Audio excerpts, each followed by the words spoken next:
ప్రేమ. సోదరుడు నన్ను ఎల్లప్పుడూ అడుగుతూ ఉంటాడు, కన్నయ్య ఈ ప్రేమంటే అసలు ఏమిటి అని. ఒప్పుకుంటాను, ఇదొక సమర్పణ. ఒప్పుకుంటాను, ఇది ఒకరిపైన ఒకరు లీనమవ్వటం అని. కానీ దాని అనుభవం ఏమిటి, అలాగే దాని యొక్క భావం ఏమిటి? ఇప్పుడు ఈ ప్రేమని పూర్తిగా నిర్వచించటం ఈ కన్నయ్య వల్ల కూడా కాదు, ఎందుకంటే ఈ ప్రేమ అనేది అంత గొప్పది కాబట్టి. కానీ ప్రేమ శుద్ధమైన అనుభవం గురించి నేను చెప్పగలను, నా అనుభూతిని తీసుకుని.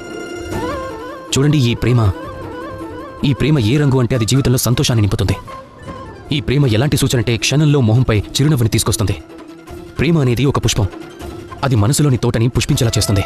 ప్రేమ అనేది ఒక ఆలోచన, అది ఒక్క క్షణంలో ప్రపంచంలోనే మిమ్మల్ని అన్నిటికంటే గొప్పవారిగా అనుభవం పొందేలా చేస్తుంది. ఈ ప్రేమ ఏమిటంటే అది ఎడారిలో కూడా మిమ్మల్ని జీవించి ఉండేలా చేస్తుంది. ఈ ప్రేమ ఏమిటంటే మీ ఆత్మని తృప్తిపరుస్తుంది. ఈ ప్రేమ ఏమిటంటే మీ ముఖం పైన చిరునవ్వుని తీసుకొస్తుంది.